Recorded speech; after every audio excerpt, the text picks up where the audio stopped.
Good morning student, how are you. बच्चों, आज हम हिमाचल की लोक संस्कृति और योग कक्षा 8वीं का अध्याय 5 पढ़ेंगे। हिमाचल की संस्कृति का बदलता स्वरूप। तो बच्चों, अब हम अध्याय को पढ़ना शुरू करते हैं।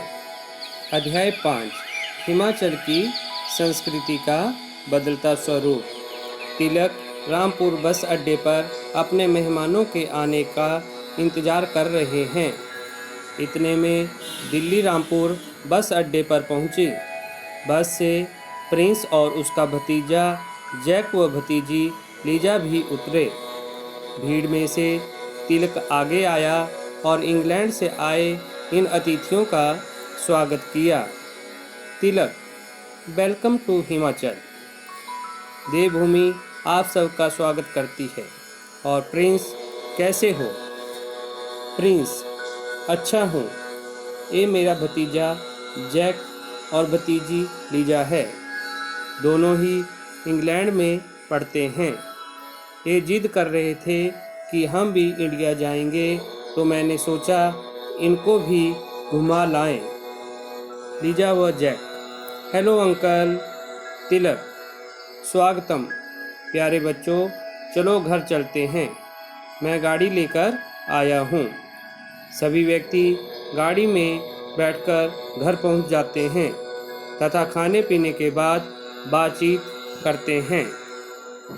लीजा, मुझे हिमाचली लोगों का पहनावा बड़ा अच्छा लगा। कल हम यहाँ से अपने लिए ऐसे ही कपड़े खरीदेंगे।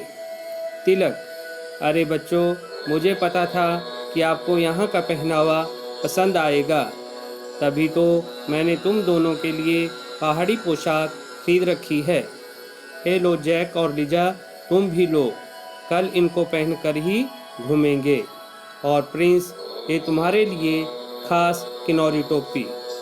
प्रिंस, धन्यवाद दोस्त, हम तुम्हारे बहुत आभारी हैं इन उपहारों के लिए। कल सुबह घूमने के लिए जाना है, इसलिए अब सो जाते हैं। शुभ रात्रि। अगले दिन प्रातः सब व्यक्ति रामपुर के गांव में घूमने जाते हैं। जैक, अरे वो देखो, एक औरत बड़ी उदास है, उसे क्या हुआ है? तिलक, पिछले महीने इसके पति की मृत्यु हो गई है। यहाँ की प्राचीन प्रथाओं के अनुसार उच्च घरानों व कुलों में पति की मृत्यु होने पर पुनर्विवाह का रिवाज कम ही है, मगर समय के साथ प्रथा बदल रही है।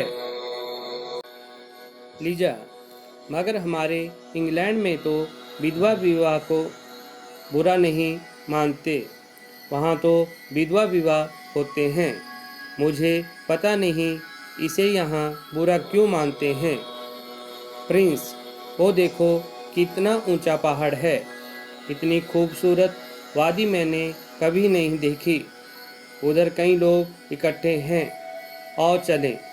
सभी लोग एक समूह में इकट्ठे हुए लोगों को देखने लगे।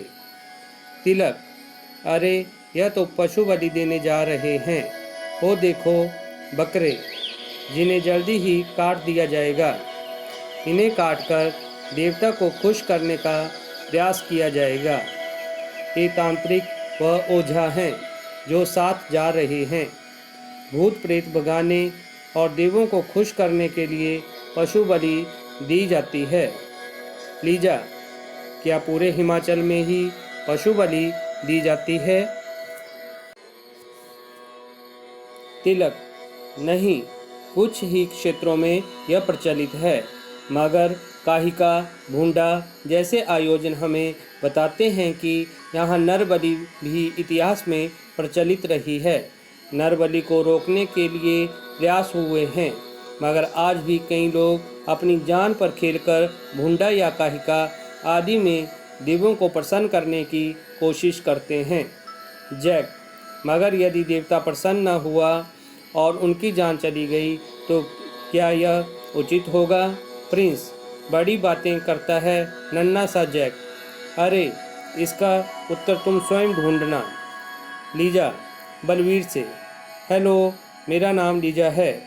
आप कहाँ जा रहे हैं? बलवीर, मैं हमीरपुर में एक सांस्कृतिक कार्यक्रम में भाग लेने जा रहा हूँ। बच्चे नाटी करेंगे। नाटी हमारा लोक नृत्य है। क्या तुमने इसे देखा है? जैक और लीजा, नहीं। सामने से नाटी की टीम लेकर हमीरपुर जा रहे बलवीर सिंह आ पहुँचे। उनके साथ कुछ बच्चे भी थे। तो बच्चों, इस चित्र में हिमाचल प्रदेश की नाटी को दिखाया गया है। तिलक, यहाँ कई प्रकार की नाटियाँ होती हैं, मगर इनकी घटती लोकप्रियता के लिए बदलता युग उत्तरदायी है। पाश्चात्य संस्कृति के प्रभाव में इनका हास्य हो रहा है, मगर हमें इन्हें बचाना है ताकि हमारी संस्कृति जीवंत रहे। जैक, वाकई महान है हिमाचली संस्कृति। मैंने सती प्रथा के बारे में पढ़ा है। क्या यह हिमाचल में प्रचलित है? तिलक, इतिहास में इसका उल्लेख मिलता है, मगर अब ऐसा नहीं है।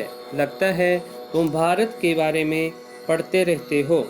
अब सभी गाड़ी में बैठकर कोटगढ़ पहुँचे। तिलक, ये है हिमाचल की पावन भूमि का सबसे अनूठा कोना। ओ देखो, ग्रामीण ताना माना कर रहे हैं। जैक, वो क्या होता है? तिलक, ये महामारी रोकने हेतु एक देशी उपाय है। यह भी विश्वास व आस्था से जुड़ा है। लीजा, मगर इसमें महामारी कैसे रुकेगी? तिलक, बेटा, ये प्राचीन आस्थाएं व परंपराएं हैं। वैज्ञानिक आधार से भले ही इनके औचित्य पर सवाल उठाए जा रहे हैं, मगर लोगों की आस्था के कारण ये यथावत हैं। किन्नौर में भूत प्रेतों को भगाने हेतु थाथा का आयोजन होता है। तो बच्चों, किन्नौर में भूत प्रेतों को भगाने के लिए कौन सी प्रथा है? थाथा प्रथा। लीजा, मगर भूत प्रेत होते ही नहीं हैं, तो वे भागते क्या हैं? प्रिंस, ओह लीजा, तुम किस प्रश्न में उलझ रही हो? इसका उत्तर शाम तक स्वयं सोचना। तभी करनाल व ढोल बजाते हुए लोग देवों की पालकियों को उठाकर उनके सामने से गुजरे। लीजा, वाह, ये क्या है? तिलक, ये पहाड़ी लोग हैं जो देवता को पालकी पर बैठाकर ले जा रहे हैं। मैं भी प्रणाम करके आता हूँ। आओ सभी चलते हैं। सबने देवता का आशीर्वाद लिया और चाय पीने के लिए एक दुकान में बैठ गए। प्रिंस, क्या तुम जानती हो लीजा, हिमाचल में मलाना गणतंत्र में झगड़ों के निर्णय में देवों की अहम भूमिका है। देव का निर्णय अंतिम होता है। मैंने यह जानकारी इंटरनेट से प्राप्त की थी।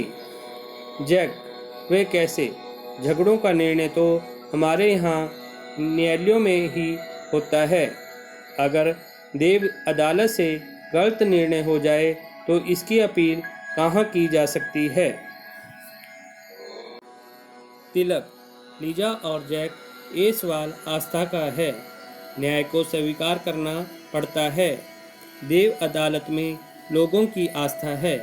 जिसे देवता अनुचित कहे उसे लोग अनुचित मान लेते हैं। वैसे तो अधिकतम हिमाचल क्षेत्रों में न्यायिक अदालतें ही हैं, मगर देव आस्था व श्रद्धा के कारण देव अदालतें आज भी कार्य कर रही हैं। यह हमारी संस्कृति के अहम अंग हैं। हम भी इनका सम्मान करते हैं। वैसे समय के साथ तीव्रता से बदलाव हो रहा है।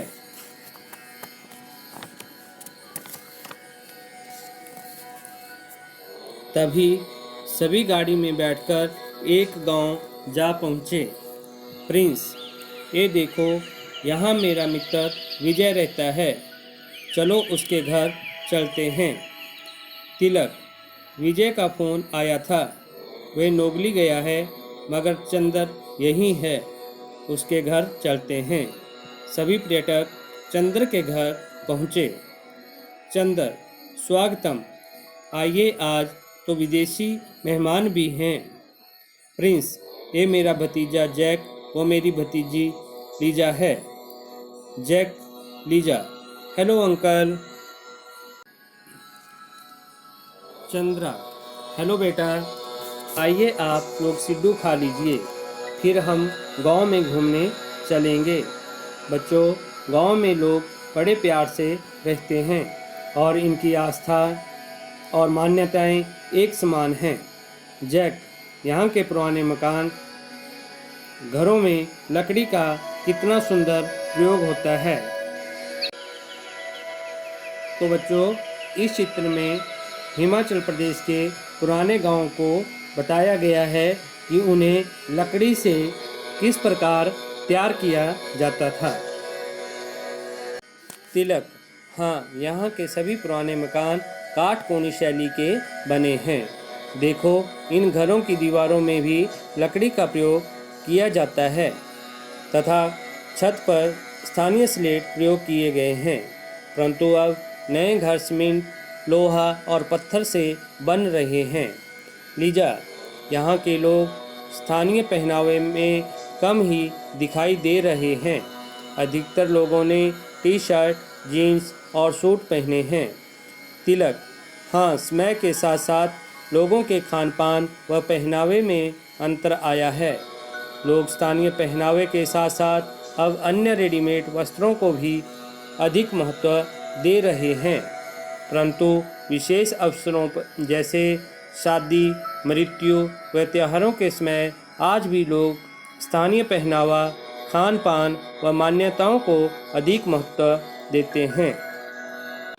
तो बच्चों, इस चित्र में हिमाचल प्रदेश की स्थानीय पोशाक और आभूषणों में कुछ महिलाओं को दिखाया गया है।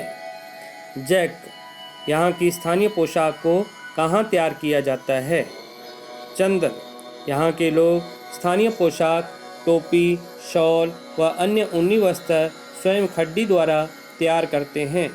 परंतु अब इन वस्त्रों का निर्माण उद्योगों के माध्यम से किया जाने लगा है। पूरे भारत की तरह हिमाचल प्रदेश में भी लोक कलाओं, लोक संस्कृति आदि पर पाश्चात्य संस्कृति का प्रभाव पड़ा है। तिलक, अरे यही नहीं, यहाँ की लोक कलाएं भी लुप्त होने की कगार पर हैं। विजय कुमार कांगड़ा कलम के गिने चुने प्रहरी बचे हैं।